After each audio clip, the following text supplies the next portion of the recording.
আমাদের পাড়ায় যে দল হাজরার দল বেরিয়েছিল অন্য জায়গায় মানে আর কি হাজরা নাচ করতে, তো দেখো রাত্রেবেলা এসেছিলো প্রায় 10:30-11টা বেজে গেছিলো, এসেই কিন্তু আমাদের পাড়ায় নাচ করেছে। দেখো কত সুন্দর লাগছে, সবাই বেশ সেজে এত সুন্দর লাগছে কি আর বলবো। আর এদিকে পাট ঠাকুর নিয়ে এসেছিলো বাড়িতে, আর দেখো কাদা খেলা কি পরিমাণে করছে। তো চলো প্রথম থেকে ভিডিওটা স্টার্ট করি। তো আমি সুস্মিতা, তো আমার চ্যানেলে তোমাদেরকে অনেক অনেক স্বাগত।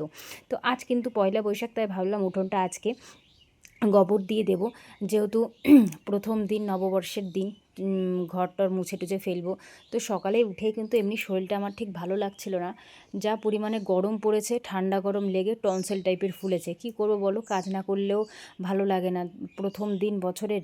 তো সেদিন যদি একটু ধোয়া মানে উঠোনটা না লেপি ভালোই লাগবে না। তো যাই হোক উঠোনটা লেপে দিয়েছি।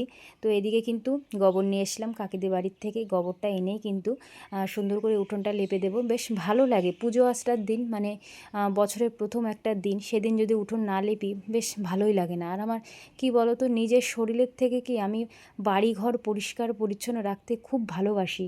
আর এটাই কত মানুষের যে জ্বালা ধরে সেটাই আমি বুঝি না জানো। অনেকেই মানে বলে না ঠিকই, কিন্তু তার মুখের ইসে কত কিছু বোঝা যায় যে আমি একটা কাজ করি বাড়িতে, সেটা তাদের যেন ভালো লাগে না। কি বলবো বলো, কিছু বলার নেই। কিন্তু মানুষের লোকের কথা কি কি বললো না বললো এটা আমার কোনো যায় আসে না, যেটা আমার ভালো লাগে সেটাই আমি করি। আর সত্যি কথা বলতে আমার শাশুড়ি মায়ের সঙ্গে এই মিলটা খুব ভালো আছে, যে উনিও পরিষ্কার পছন্দ করে, তার সাথে আমিও করি। হ্যাঁ, যেটুকু পারবো সেটুকু করব, যেটুকু দরকার বলো, তার থেকে বেশি আমার মনে হয় না ভালো। তো যাই হোক, এদিকে কিন্তু গোবর দেবে কী বলো তো, উঠানটা বেলে মাটি, তো এবার ওই বেলে মাটি থাকার কারণে উঠোনটা ল্যাপা অত মানে খুব একটু অসুবিধা হয় না, তাড়াতাড়ি ল্যাপা হয়ে গেছিলো। যেহেতু মাটিটা বেশ আলগো হাতের, তাড়াতাড়ি করে একটু জলটা বেশি লাগছিলো উঠোনটা লেপতে। আর প্রচুর বড় উঠোন তো, মানে গোবরটা অনেক লাগে, আর রৌদ্র উঠে গেছে, আর ভীষণ কষ্টও হচ্ছিল। এদিকে মাথা ভার নিয়েও করেছি, কি করব বলো, বিশাল বড় উঠোন হয়ে গেছে, চারিদিকটা মাটি টাটি দেওয়াতে এখনও প্রচুর কাজ আছে জানো তো। এই যে দেখতে পাচ্ছ ঘরের সামনে রং উঠে গেছে, রং করতে হবে। তারপরে তোমার গ্রিলগুলো আছে সেইগুলো ঠিক করতে হবে, সামনের পজিশানটা ঠিক করতে হবে, প্রচুর কাজ আছে। কবে যে করব, যত জল বৃষ্টি হয়, এই যে প্রথম যে সিঁড়িটা দেখতে পাচ্ছ পুরো জল উঠে যায়, মানে মাটি দিয়েও শান্তি নেই। মানে এমন হয়েছে, আগে আমাদের এই শ্বশুরবাড়ি এই বাড়িটা অনেক উঁচু ছিল, এখন নিচু এলাকা, নদীর পাশে তো। এবার কি হয়, আস্তে আস্তে মাটি দিতে দিতে না বাড়িটা একটু নিচে হয়ে গেছে, এবার খুব অসুবিধা, মাটি দিতেই হবে। এদিকে মাটি না দিলে উঠোনে হাঁটাও যায় না, খুব সমস্যা হয়ে যায়। যাই হোক, কিছু করার নেই, সব ঠিক করতে হবে এক এক করে। তো পুজো আচরা বেরিয়ে গেলে এক এক করে কাজগুলো শুরু করব। তো এদিকে কিন্তু দেখো, বলতে বলতে আমার উঠোনটা প্রায় মানে ল্যাপাই হয়ে গেছে। কি বলো তো, উঠোনটা অনেকটাই বড়, তোমাদের আমি কি করে দেখাবো, ক্যামেরাতে আমি দেখাতে পারছি না। আর এদিকে মা পুকুরে গেছিলো, পুকুর থেকে কয়েকটা জামা কাপড় ধুয়ে নিয়ে এসছে, কর্তামশাই ছিল। রাত্রেবেলা এসছে হাজরার থেকে, সেখান থেকে এসে যে জামা কাপড়গুলো সেগুলো মা পুকুর থেকে ধুয়ে নিয়ে এসছে। আমাদের বাড়ির কলের জলটাও এত বাজে, কি বলবো, ভীষণ বাজে। আর জল প্রচণ্ড পরিমাণে আয়রন থাকে। তো যাই হোক, কিছু করার নেই। তো এখানে পুকুর থেকে নিয়ে এসছে, ধুয়ে এগুলো নেড়ে দিতে হবে। আর এদিকে দেখো আমার কিন্তু উঠোনটা মানে ল্যাপা হয়ে গেছে, গোবর দিয়ে ল্যাপার পরে উঠোনটা কি সুন্দর লাগছে বলো, চারিদিকটা একদম ঝলমলো। আর এদিকে আজকে মা রান্না করবে আলু ভাজা আর টক ডাল। আজকে সিম্পল খাওয়া দাওয়া, বেশি কিছু করা হবে না। এই গরমে সত্যি বলছি, খেতেও যে কষ্ট, রান্না করতেও কষ্ট। তো যাই হোক, মা এদিকে রান্না করছে, আমি বাইরের কাজগুলো গোছাবো। তো ঘরের কাজ এখনও কিছু গোছাইনি আমি, ঘরে অনেক কাজ বাকি। কি করবো বলো, মানে শরীরটাও ভালো লাগছে না, এদিকে করতে হবে, ভীষণ মানে খারাপ লাগছিলো, কিছু করার নেই। তো এই যে শাড়িটা দেখছো, এটা মা পরবে বলছিল, তা বলছে এই গরমে নতুন শাড়ি পরতে ভীষণ কষ্ট হয়েছে, তাহলে জলে রেখে দাও, একটু বালতিতে ভিজিয়ে রাখলে ঘন্টাখানিক বেশ ভালো হবে এখানে। তো যাই হোক, এদিকে কর্তামশাই তো বেরিয়ে গেল কাজে, তো আমি এক এক করে এখন ঘরগুলো পরিষ্কার করব। তো চলো, তো এখানে প্রথমে এসেছি আমার আলনার কাছে, আলনাটাও ভীষণ নোংরা হয়েছে। ঘরে কি বলো তো, ঘরগুলো যদি আমি একটু পরিষ্কার পরিচ্ছন্ন করে রাখি, বেশ দেখতেও ভালো লাগে, তাই না? তো যাই হোক, এক এক করে আলমারি, শোকেস, তারপরে আলনা, খাটটা একটু মুছে নিয়েছি, কারণ এত ধুলো পড়ে, ঝাড় দিলে না সব কিছুই যেন ধুলো ধুলো লাগে। তো যাই হোক, ঘরে যে চাদরগুলো বাইরে না নেড়ে দিয়েছিলাম, সেইগুলো ঘরে এনে এক এক করে সুন্দর করে ভাঁজ করে রাখবো। মায়ের শাড়ি দিয়ে আমাদের চাদর টাদর আছে, চাদরটা একটু রোদে দিয়েছিলাম। আর এই যে সকালবেলা যে জামা কাপড়গুলো মা ধুয়ে দিয়েছে, কি বলবো, ঘন্টা খানিকের মধ্যে শুকিয়ে গেছে, তাহলে বুঝতে পারছো রোদের তাপ কতটা। মানে কিছুক্ষণের মধ্যেই সব কিছু শুকিয়ে গেছে। তো যাই হোক, আমি এক এক করে কিন্তু ঘরগুলো গুছিয়ে ফেলবো। শুধু জামা কাপড়গুলো কিন্তু আপাতত আমি ঠিকঠাক করেছি ঘরে। এখন বিছানার চাদরটা পাতবো। সত্যি বলতে কাজ করছি আর একটা চিন্তা করছি, কিছু কিছু মানুষ আছে যে মানুষগুলো আমাদের চোখে দেখতে পারে না। কি বলবো, আমি একটা জিনিসই বুঝি না যে ভাই, তোমাদেরকে আমরা কি ক্ষতি করেছি? না তোমাদের নিয়ে কোনো কথা বলি? হ্যাঁ, কথা তখনই বলি যখন আমাদের নামে কিছু আমরা শুনতে পাই। সত্যি বলছি, মানুষ এখন এমন হয়ে গেছে, কেউ কারোর ভালোটা দেখতে পারে না। জানি না কেন বন্ধুগণ, এটা কি আমাদের সাথেই হয় না সবার সাথে হয়, আমি সঠিক বলতে পারবো না। তো কিছু কিছু বান্ধবীদের সঙ্গেও কিন্তু আমার কথা হয়, তারাও কিন্তু ওই একই কথা আমাদের বলে, জানিস তো আমাদের পাড়ার লোকগুলো একদমই ভালো না, কিছু করলেই হ্যাঁ না কিছু বলতে থাকে।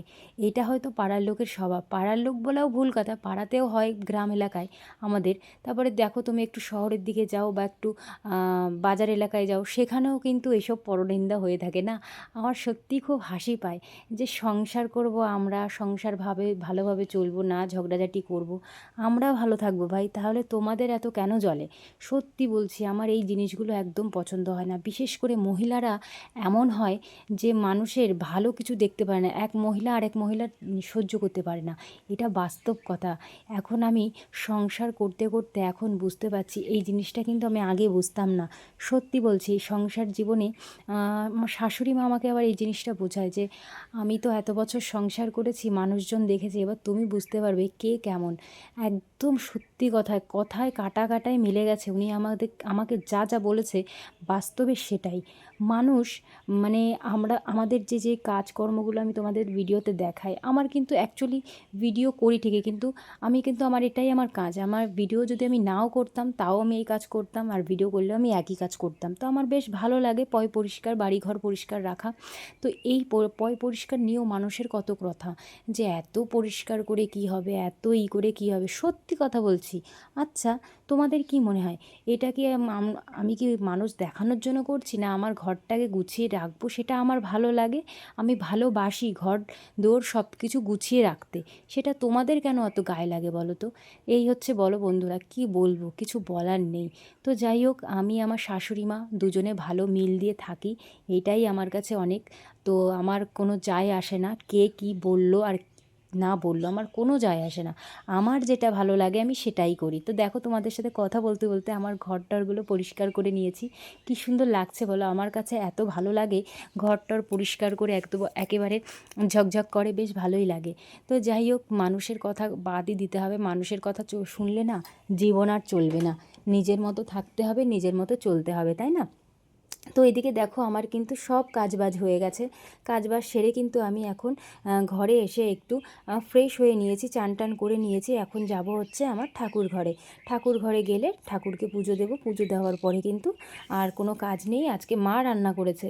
দেখো সত্যি কথা বলতে, দুজনে আমার শাশুড়ি মা আর আমি দুজনে মিলে কাজকর্ম করি বলে বেশ সময়টাও কেটে যায়, তারপরে আবার বেশ ভালোও লাগে। মিল তাল করে চললে কিন্তু ভালোভাবে দিন কেটে যায়। আর যদি মিল করে না চলতাম তাহলে কি না হতো বলো?